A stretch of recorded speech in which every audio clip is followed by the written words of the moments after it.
as if to immediately hammer home the point I made yesterday, here we have Denzel Washington taking on the role of Hannibal Barca.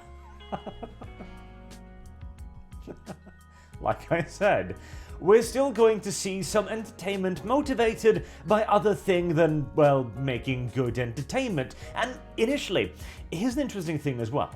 We are probably going to see a fairly significant era, at least 2, 3, 4 years maybe, where the studios will attempt to please both masters. They will try to make good entertainment to please, well, us, and they will try to make diverse entertainment to please them. Because the companies are still going to have to balance between pleasing the audience and making sure not to get cancelled by the force currently still, essentially, in political power. And stuff like this may be a way to do it, because, honestly, I don't think Denzel will do a bad Hannibal Barca. I don't think he'll do an amazing one either, because I don't really see his style of acting driving with the role, but he's not going to be awful. I mean, he's an excellent actor, so he's not going to screw this up completely. This is unlikely to be Netflix's Cleopatra or anything. Oh, that was a bit of a disaster. But neither is this going to be anything particularly magnificent, in my opinion. And, okay, let's address the elephant in the room, shall we? Were the Carthaginians black? No, the Carthaginians were not black. In fact, the modern-day people living in the area of Carthage, which I believe is Tunisia, they're not black, because this idea that everyone from Africa is black, is American black, is more or less a fiction of the modern age. Particularly when it comes to ancient nonsense, as the Carthaginians originally, of course, were Phoenicians. Not to mention the fact that Africa looked a lot different back then, as it was a lot more, well, tropical, lush, one might even say. Not to mention the fact that, of course, the Carthaginians were a Mediterranean civilization long before they were an African civilization. Indeed, in skin color terms, they were probably very little, if any, different from the Romans themselves.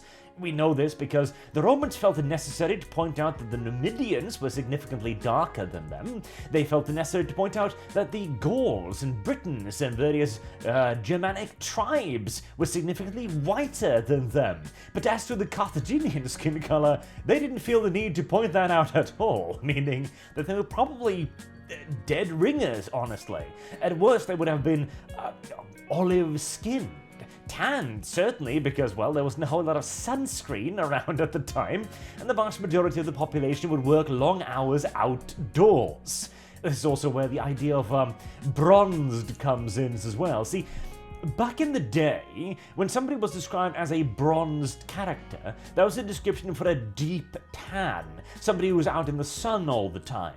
These days, bronzed apparently just means sub-Saharan black, but hey, that probably has more to do with political ideology than anything else. There's also this interesting idea here of Hannibal, right? Because I want a Hannibal movie. God damn, do I want a Hannibal movie. We need more ancient action shit like this. I mean, Alexander, the movie, for all of its countless flaws, was actually a pretty damn entertaining piece of television. Rome is still one of the coolest television series ever because it focuses exclusively on, well, Rome. And the ancient age is just simply goddamn awesome. And you could do a lot with the cannibal? Well, I mean, that's the other Hannibal. You could do a lot with a character like Hannibal Barca. You could do an in-depth character study. You can question his sanity because in all due likelihood Hannibal was batshit insane. I mean, he was, all of the various stories that come around him, for example, that as a baby, Baal spoke through him.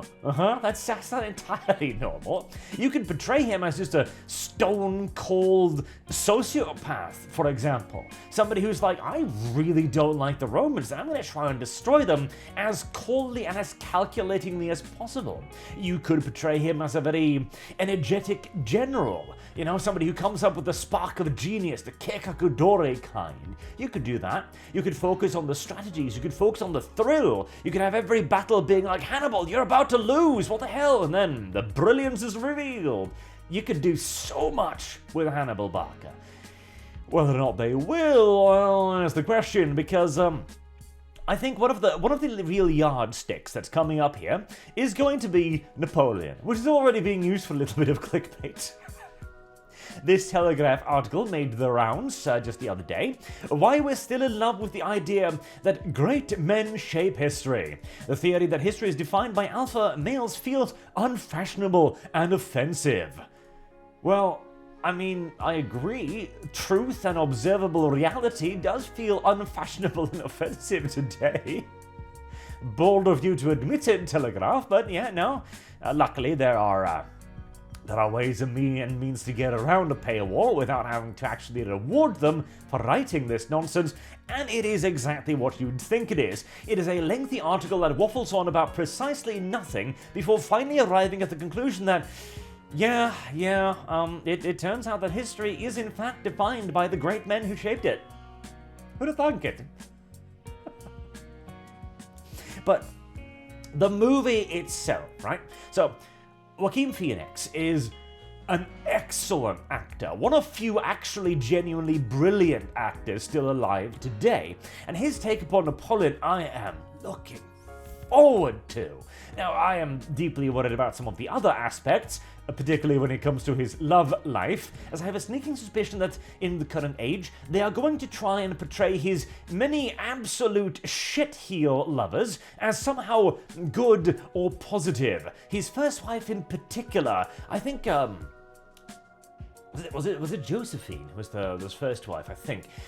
Before the Austrian sex fiend, that's another thing, incidentally, where they're going to probably portray her as like a brilliant mind, a revolutionary, like, oh, I'm really clever, I'm given to talk about philosophy and politics, and why shouldn't everyone be free and equitable? She was a cheating whore. Unironically, actually, genuinely unironically a cheating whore, who primarily used Napoleon very cynically as well to try and ride his career coattails. Meanwhile, Napoleon himself was an unbelievably romantic man, and a complete fool as well in that regard, allowing himself to be led by the nose, no less than 3 times, I think? But nevertheless, Napoleon is an incredibly interesting character, and I'm looking forward to seeing this portrayal. I would argue that Phoenix is a little bit too old to portray Napoleon at this time, when he is at his most vital and young and energetic. He'd be perfect for a decline Napoleon, but yeah, details. I'm sure he'll work it out.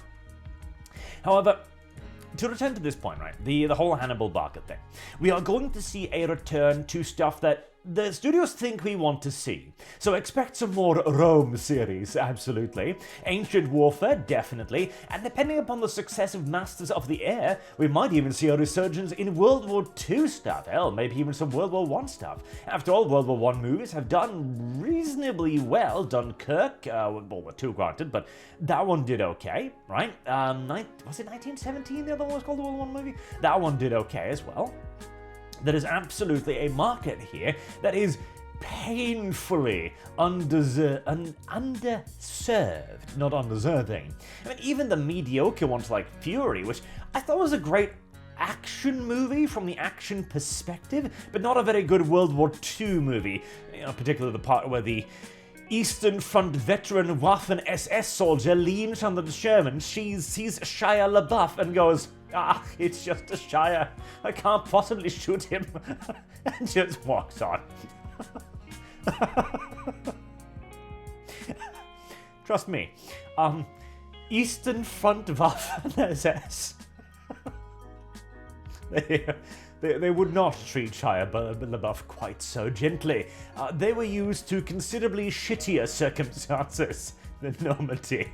In fact, the Americans just straight up started shooting SS soldiers because they expected them to act like absolute rabid animals when captured. Because, again, when you were captured on the Eastern Front, that meant something quite significantly different than on the Western Front. So a lot of the veterans were quite vehemently opposed to entering prisoner of war camps, and considering the Allies' treatment of German soldiers after the war, maybe there was some problem there, but details, right? So we're going to see them trying to please both parts again. But I wonder how far we're gonna go, because I think the lesson learned by a certain Battlefield game with a red-headed android cyborg, for example, still ring quite clearly. If you want to please our side, you have to at least make some base-level pretense that you're taking the story seriously and the era and the setting seriously.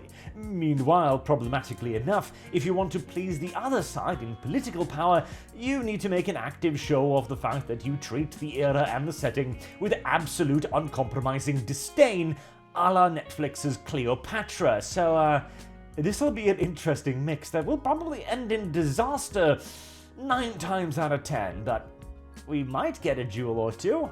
And hey, it'll lead us back to maybe the Second World War and more ancient stuff, so yippee. But again, I have a sneaking suspicion that I might be sitting here in a few years' time thinking, I feel like Star Wars warned me about this, that more isn't necessarily better. Oh well, I'm an optimistic person at heart after all, so I'll go with yippee for now. Until next time, I've been Arch. Thank you all very much for watching, and I do hope to see you all again soon. Till then, have a good day.